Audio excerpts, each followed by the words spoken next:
నమస్కారం. ఈనాటి మన కమ్యూనికేషన్ నెట్వర్క్స్ విశ్లేషణకు స్వాగతం. ఈరోజు మనం కాస్త కష్టంగా అనిపించే స్టడీ నోట్స్ని చాలా సింపుల్గా, ఆసక్తికరమైన ప్రయాణంగా మార్చేద్దాం. అసలు ఈ టెక్నాలజీ మన ప్రపంచాన్ని ఎలా నడిపిస్తోందో వెంటనే చూసేద్దాం రండి. సరే, ఈరోజు మన ముందున్న ఎజెండా ఏంటో ఒకసారి చూద్దాం. కాంతి ద్వారా కమ్యూనికేషన్ దగ్గర్నుండి ఆర్బిటల్ నెట్వర్క్స్, రేడియో వేవ్స్, అలాగే ఇండియాస్ డిజిటల్ ఇన్ఫ్రాస్ట్రక్చర్ కవర్ చేస్తూ చివరగా ఎగ్జామ్స్కి ఉపయోగపడే కీ ఫ్యాక్ట్స్ అండ్ ట్రాప్స్తో మన ఈ ప్రయాణం సాగుతుంది. మనం మొదటి సెక్షన్కి వచ్చేసాం. అదే కమ్యూనికేటింగ్ విత్ లైట్. నిజం చెప్పాలంటే మనకు అందుబాటులో ఉన్న అత్యంత వేగవంతమైన ఇంటర్నెట్ అంతా కేవలం కాంతిలాంటి ఒక సాధారణ విషయం పైన ఆధారపడి పనిచేస్తుందంటే వినడానికి కొంచెం ఆశ్చర్యంగా ఉంది కదూ. అవును, ఆ కాంతే ఫైబర్ ఆప్టిక్స్కి ప్రాణం. దీన్ని గుర్తుపెట్టుకోవడానికి ఫైబర్ లోపల కాంతి అనే చిన్న ట్రిక్ వాడండి. ఇక్కడ మీరు ఖచ్చితంగా గుర్తుంచుకోవాల్సిన ఒక యూపీఎస్సీ ఫ్యాక్ట్ ఏంటంటే, ఆప్టికల్ ఫైబర్లు ఎలక్ట్రిసిటీని కాకుండా కేవలం కాంతిని మాత్రమే వాడతాయి. ఇవి హై స్పీడ్ డేటాని చాలా సెక్యూర్గా, ఎలాంటి లాస్ లేకుండా ట్రాన్స్ఫర్ చేస్తాయి. అసలిది ఎలా జరుగుతుందో తెలుసా? ఇదంతా టోటల్ ఇంటర్నల్ రిఫ్లెక్షన్, అంటే సంపూర్ణాంతర పరావర్తనం అనే ఒక సింపుల్ ఫిజిక్స్ ప్రిన్సిపల్ మీద ఆధారపడి ఉంటుంది. ఇక్కడ యాంగిల్ ఆఫ్ ఇన్సిడెన్స్ అనేది క్రిటికల్ యాంగిల్ కంటే ఎక్కువగా ఉండటం వల్ల ఆ కాంతి బయటకు రాకుండా ఫైబర్ లోపలే అలా పదే పదే రిఫ్లెక్ట్ అవుతూ ముందుకు దూసుకుపోతుంది. మరి ఈ రిఫ్లెక్షన్ అంత అద్భుతంగా జరగాలంటే ఆ ఫైబర్ నిర్మాణం ఎలా ఉంటుందో చూద్దాం. ఇందులో లోపలుండే కోర్ కాంతిని తీసుకెళ్తే దాని చుట్టూ ఉండే క్లాడింగ్ ఆ కాంతిని మళ్లీ వెనక్కి రిఫ్లెక్ట్ చేస్తుంది. ఈ రెండూ కలిసి పనిచేయడం వల్లే మనకు బ్రాడ్బ్యాండ్ ఇంటర్నెట్, ఎండోస్కోపీ, ఇంకా డిఫెన్స్ కమ్యూనికేషన్ సాధ్యమవుతున్నాయి. సరే, ఇప్పుడు కాంతిని వాడే మరొక ఇంట్రెస్టింగ్ టెక్నాలజీ గురించి మాట్లాడుకుందాం. అదే లైఫై. లైట్ ఫిడెలిటీ అనేది దీని ఫుల్ ఫామ్.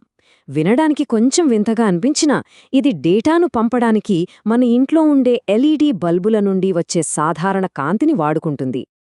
అసలు ఈ లైఫైకి మనం రోజూ వాడే వైఫైకి ఉన్న తేడా ఏంటి? చాలా సింపుల్ అండి. లైఫైలోని కాంతి గోడల గుండా వెళ్లలేదు, కాబట్టి ఎవరూ మీ డేటాని దొంగిలించలేరు. హాస్పిటల్స్ లేదా విమానాల్లో లాంటి చోట్ల అత్యంత సెక్యూరిటీని, ఫాస్ట్ స్పీడ్ని ఇదిస్తుంది. కానీ సాంప్రదాయ వైఫైలాగా గోడల అవతలకి వెళ్లే రేంజ్ మాత్రం దీనికుండదు. అదొక్కటే ఇందులో ఉన్న ట్రేడ్ ఆఫ్. ఇక సెక్షన్ 2, ది ఆర్బిటల్ నెట్వర్క్. ఇప్పటివరకు మనం భూమి మీద ఉన్న నెట్వర్క్ల గురించి తెలుసుకున్నాం కదా. ఇప్పుడు మన జర్నీని ఆకాశం వైపు తీసుకెళ్దాం రండి. గ్లోబల్ కనెక్టివిటీ కోసం మనం అంతరిక్షాన్ని ఎలా వాడుకుంటున్నామో చూద్దాం. గ్లోబల్ కనెక్టివిటీ అనగానే మనకు గుర్తొచ్చేది శాటిలైట్స్.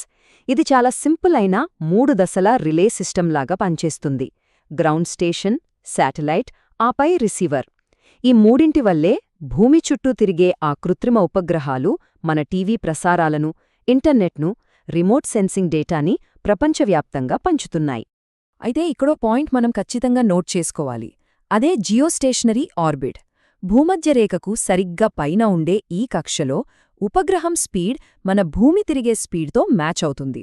అంటే భూమి పైనుండి చూస్తే ఆ ఉపగ్రహం ఆకాశంలో శాశ్వతంగా ఒకే చోట స్థిరంగా ఉన్నట్లు కనిపిస్తుందన్నమాట.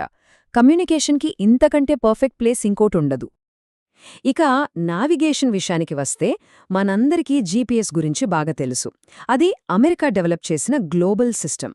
అయితే మన భారతదేశం సంగతేంటి? ఇస్రో స్వయంగా డెవలప్ చేసిన రీజనల్ నావిగేషన్ సిస్టమ్ ఒకటుంది. అదే నావిక్. ఇది మన దేశంతో పాటు చుట్టుపక్కల ప్రాంతాలకు ఖచ్చితమైన నావిగేషన్ సేవలు అందిస్తుంది. Next, section 3, invisible radio waves. ఆకాశం నుండి మళ్లీ కిందికి మన వాతావరణంలోకి వచ్చేద్దాం. మన దైనందిన జీవితాన్ని అదృశ్యంగా నడిపిస్తున్న ఆ రేడియో తరంగాల గురించి ఇప్పుడు విశ్లేషిద్దాం. ముఖ్యంగా 4G, 5G నెట్వర్క్ల గురించి మాట్లాడుకోవాలి. లాంగ్ టర్మ్ ఎవల్యూషన్ లేదా ఎల్టీఈ ఆధారంగా వచ్చిన 4G మనకు హై స్పీడ్ ఇంటర్నెట్తో హెచ్డీ వీడియోలనిస్తే 5G దాన్ని నెక్స్ట్ లెవెల్కి తీసుకెళ్లింది. ఎందుకంటే 5G ఒకేసారి కోట్లాది ఐఓటీ డివైజ్లను కనెక్ట్ చేస్తూ మొత్తం గేమ్నే మార్చేస్తోంది. 5G గురించి మాట్లాడేటప్పుడు లేటెన్సీ అనే పదం పదే పదే వినిపిస్తోంది. అసలు లేటెన్సీ అంటే ఏంటి? చాలా సింపుల్. డేటా ట్రాన్స్ఫర్ మొదలవడానికి పట్టే సమయజాప్యం. దీన్ని ఆల్మోస్ట్ జీరోకి తీసుకురావడమే, అంటే అల్ట్రా లో లేటెన్సీని అచీవ్ చేయడమే ఈ 5Gకి ఉన్న అసలైన సూపర్ పవర్. ఇప్పుడు మీకొక డౌట్ రావచ్చు, ఈ అల్ట్రా లో లేటెన్సీ వల్ల ఉపయోగమేంటి అని. ఇది కేవలం ఫాస్ట్గా సినిమా డౌన్లోడ్ చేయడానికి మాత్రమే కాదు. వందల కిలోమీటర్ల దూరం నుండి డాక్టర్లు చేసే రిమోట్ సర్జరీలు, డ్రైవర్ లేకుండా నడిచే ఆటోనామస్ కార్ల లాంటి లైఫ్ ఆర్ డెత్ సిచ్యువేషన్స్కి ఎలాంటి డిలే లేని ఈ టెక్నాలజీ అత్యంత కీలకం. రేడియో వేవ్స్ని వాడే మరొక interesting technology radar. Radio detects అని దీన్ని సులభంగా గుర్తుపెట్టుకోవచ్చు. ఇవి రేడియో తరంగాలను పంపి అవి ఆబ్జెక్ట్ తగిలి తిరిగి రావడం ద్వారా ఆ వస్తువు ఎక్కడుందో ఖచ్చితంగా గుర్తిస్తాయి.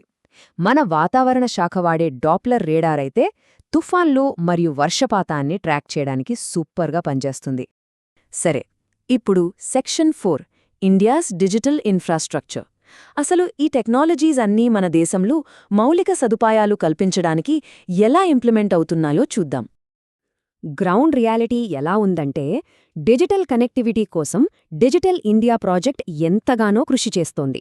అలాగే గ్రామీణ ప్రాంతాలకు ఇంటర్నెట్ అందించడానికి భారత్ నెట్ చాలా కీలకం. మనమిందాక మాట్లాడుకున్న ఆ ఆప్టికల్ ఫైబర్లనే ఈ భారత్ నెట్లో వాడి మన పల్లెలను హైస్పీడ్ ఇంటర్నెట్తో కనెక్ట్ చేస్తున్నారు. ఇస్రో శాటిలైట్స్ కూడా దీనికి తోడవుతున్నాయి. ఇక మన last and final section key facts and traps. ఇది ఎగ్జామ్స్కి ప్రిపేర్ అయ్యే వాళ్ళకి ఒక హై ఎనర్జీ రివిజన్ లాంటిది. ఇప్పటివరకు నేర్చుకున్న విషయాలను మైండ్లో ఫిక్స్ చేసుకుందాం. ఒకసారి బేసిక్ పదాలను క్విక్గా రివైజ్ చేద్దాం. ఒక నెట్వర్క్కి డేటాను తీసుకెళ్లే సామర్థ్యం ఎంతుందో చెప్పేదే బ్యాండ్విడ్త్. ఒక సెకనుకి ఎన్ని వేవ్ సైకిల్స్ ఉన్నాయో చెప్పేది ఫ్రీక్వెన్సీ. ఇక మన సిగ్నల్స్ని ఎనర్జీలాగా మోసుకెళ్లేవే ఎలక్ట్రోమాగ్నెటిక్ వేవ్స్. ఇవి ఈ సబ్జెక్ట్కి కంప్లీట్ బేసిక్స్. ఇప్పుడొక క్విక్ ర్యాపిడ్ ఫైర్ సెక్షన్. ఎగ్జామ్స్లో తరచుగా మనల్ని కన్ఫ్యూజ్ చేసే ట్రాప్స్ ఏంతో చూద్దాం. ఫైబర్ ఆప్టిక్స్ ఎలక్ట్రిసిటీని వాడతాయా? అస్సలు లేదు, అవి లైట్ని వాడతాయి. రాడార్కి రేడియో తరంగాలు అవసరమా? పక్కాగా అవసరమే. జీపీఎస్ని ఇండియా తయారు చేసిందా? లేదు, అది అమెరికాది. మరి నావిక్? 100% అది ఇస్రో తయారు చేసిందే. లైఫై అనేది కంటికి కనిపించే కాంతిని వాడుతుందా? అవును. ఫైనల్గా 4G కంటే 5Gకి తక్కువ లేటెన్సీ ఉంటుందా? అబ్సల్యూట్లీ. సో భూగర్భంలో పాతుకుపోయిన ఫైబర్ ఆప్టిక్స్ దగ్గర్నుండి ఆకాశంలో తిరిగే శాటిలైట్స్ దాకా కమ్యూనికేషన్ నెట్వర్క్స్ గురించి ఇవాళ చాలా విషయాలు నేర్చుకున్నాం. ఇవన్నీ విన్నాక నాకొక ఆలోచనొస్తోంది. ఈ గ్లోబల్ కనెక్టివిటీలో భవిష్యత్తులో రాబోయే నెక్స్ట్ బిగ్ థింగ్ ఎలా ఉండబోతోంది? బహుశా మన ఊహల కంటే స్పీడ్గా డేటా వెళ్తుందేమో. ఈ ఆసక్తికరమైన ప్రశ్నతో నేటి మన విశ్లేషణను ముగిస్తున్నాను. మళ్ళీ కలుద్దాం.